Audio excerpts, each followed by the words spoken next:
Vous qui me regardez à travers cette vidéo et vous manquez de charisme lors de vos rencontres entre amis, entre potes ou collègues, vous semblez presque inexistant dans les causeries, dans les bavardages, vous êtes perdu, c'est comme vous n'existez pas. Vous avez des difficultés à prendre votre place. Dans cette vidéo, je vais vous révéler quelques aspects importants que vous devez considérer si vous voulez augmenter considérablement votre niveau de charisme et votre impact dans votre milieu. Vous savez, le charisme repose sur deux aspects principaux, l'aspect mental et l'aspect technique. Aujourd'hui, nous allons nous concentrer sur l'aspect mental qui est important.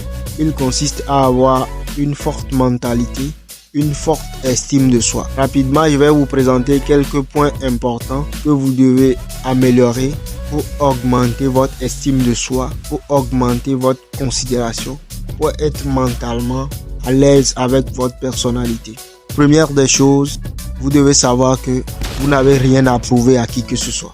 Une fois que vous commencez par dire qu'est-ce que les autres vont penser de moi, qu'est-ce que les autres vont dire si je porte tel habit, à partir de ce moment, vous commencez par vous détruire mentalement. Si vous n'êtes pas mentalement solide, vous ne pouvez pas dégager de l'énergie. Vous ne pouvez pas oser occuper votre place. Donc, première des choses, vous n'avez rien à prouver à qui que ce soit. Soyez vous-même. La deuxième chose, c'est d'être authentique.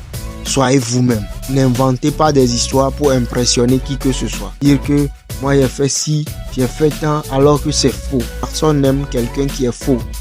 Soyez authentique, soyez vrai dans vos relations. Soyez vrai dans votre personnalité. Soyez vrai à tous les niveaux. Soyez vous-même tout simplement. La troisième chose, ne jugez personne, ne jugez pas. Du moment où vous commencez par juger les gens, ça veut dire que vous-même, vous n'êtes pas à l'aise avec vous-même. Ça veut dire que vous vous culpabilisez en quelque sorte. Ne jugez pas les gens. Quand vous commencez par juger, à vous comparer aux autres, celui-ci, il a porté ceci, c'est pas bon. Comment il peut s'habiller comme ça? Comment il peut manger comme ça? Ça veut dire que mentalement, vous-même, vous n'êtes pas à l'aise. Parce que si vous êtes à l'aise avec vous-même, vous saurez que autant vous êtes parfait, ou bien autant vous êtes bon, autant l'autre personne est parfait ou bon. Donc vous n'avez pas besoin de la juger ou bien de vous comparer à lui. Quatrième chose, ne vous comparez à personne. Ne vous comparez à personne. Vous n'êtes en compétition avec personne. La seule personne, je dis bien la seule personne avec qui vous êtes en compétition, c'est vous-même. À part ça, il n'y a personne. Ne vous comparez à personne. Dans la vie, chacun a ses combats, chacun a ses défis, chacun a sa vie. Ne vous comparez à personne. En bonus, osez vous exprimer. Osez donner votre point de vue quand il le faut. Je ne vous demande pas de parler en désordre, mais osez parler quand il le faut. Osez parler. Permettez-vous de parler quand il le faut. Dans les discussions, taisez-vous, écoutez, observez. Et quand arrive le moment, ouvrez votre bouche et donnez votre point de vue. Parlez, oui, pour créer de l'impact, pour créer de la valeur.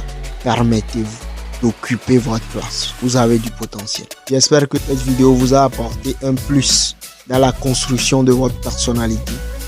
Si c'est le cas, n'oubliez pas de liker, de partager, de vous abonner et d'activer la cloche de notification pour recevoir mes prochaines vidéos. Je rappelle que vous venez d'écouter la voix de votre coach Sojedo et sur ce, je vous dis à très bientôt dans une nouvelle vidéo. Ciao, God bless.